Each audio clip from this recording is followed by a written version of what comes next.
నమస్కారం. Stock market అంటే కేవలం గ్రాఫ్‌లు, నంబర్‌లు అనుకుంటున్నారా?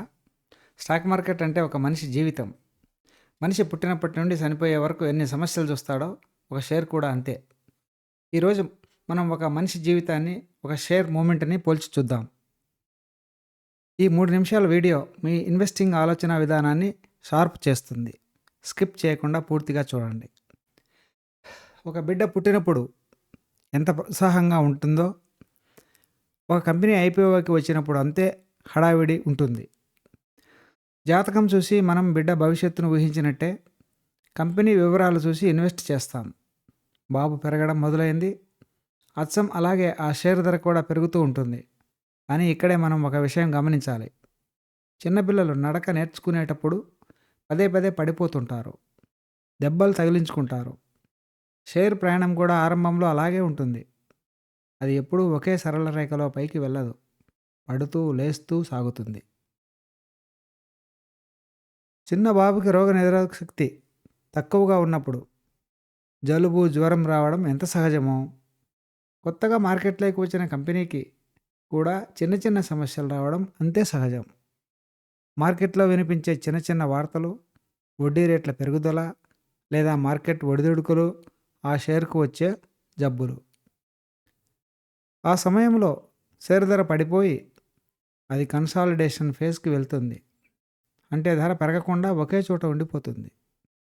కానీ గుర్తుంచుకోండి, ఆ బాబుకి తల్లిదండ్రుల పర్యవేక్షణ, మంచి మందులు ఎలాగైతే రక్షణ ఇస్తాయో, కంపెనీకి దాని యాజమాన్యం తీసుకునే నిర్ణయాలు అంతటి బలాన్ని ఇస్తాయి. జబ్బుపడిన బాబు కోలుకొని మళ్ళీ ఎలాగైతే ఉత్సాహంగా పరిగెడతాడో, ఆ షేర్ కూడా తన సమస్యల నుండి బయటపడి అద్భుతమైన లాభాల దిశగా ప్రయాణిస్తుంది. కాలం గడుస్తోంది. ఇప్పుడు ఆ అబ్బాయికి 22 ఏళ్ళు వచ్చాయి. బాగా చదువుకున్నాడు, అద్భుతమైన నైపుణ్యాలు సాధించాడు. ఫలితంగా ఒక పెద్ద కంపెనీలో మంచి జీతం ఉన్న జాబ్ వచ్చింది.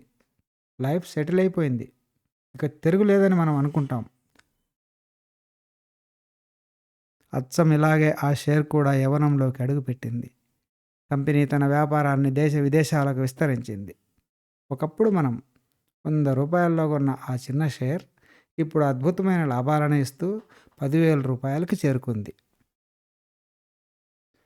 ఇన్వెస్టర్లు అందరూ ఆ షేర్ గురించే గొప్పగా మాట్లాడుకుంటున్నారు. వార్తల్లో అవే హెడ్లైన్స్ వస్తున్నాయి. ఎక్కడ చూసినా ఆ షేర్ విజయం గురించే చర్చ. సరిగ్గా అక్కడే ఒక ఊహించని ట్విస్ట్. అబ్బాయి లైఫ్ అద్భుతంగా ఉందనుకున్న టైంలో ఒకరోజు సడన్గా కారు యాక్సిడెంట్. బాబు హాస్పిటల్ పాలయ్యాడు. చివరికి కోమాలోకి వెళ్ళిపోయాడు. 10,000 రూపాయలు ఉన్న షేర్లో ఏదో పెద్ద సమస్య వచ్చింది. అది కంపెనీ లోపల జరిగిన మోసం కావచ్చు, లేదా ప్రపంచవ్యాప్తంగా వచ్చిన యుద్ధం లాంటి సమస్య కావచ్చు. ఆ షేర్ భారీగా పడిపోయి కోమాలోకి వెళ్ళిపోతుంది. ఇక్కడే అసలు విషయం ఉంది. కోమాలోకి వెళ్ళిన ప్రతి ఒక్కరూ చనిపోరు.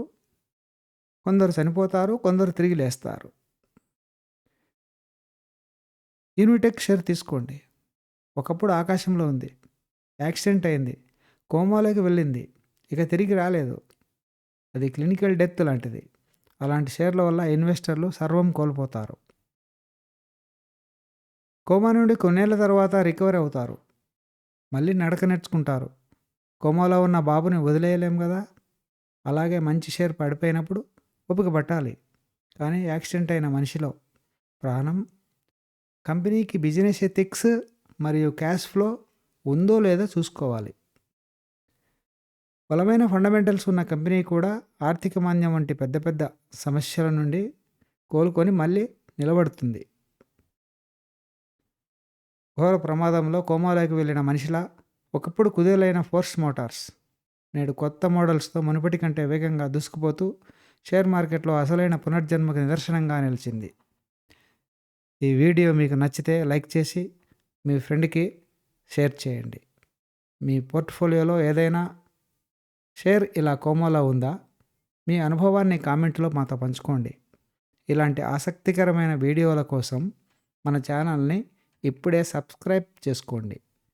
మరొక వీడియోతో మళ్ళీ కలుద్దాం. ధన్యవాదములు.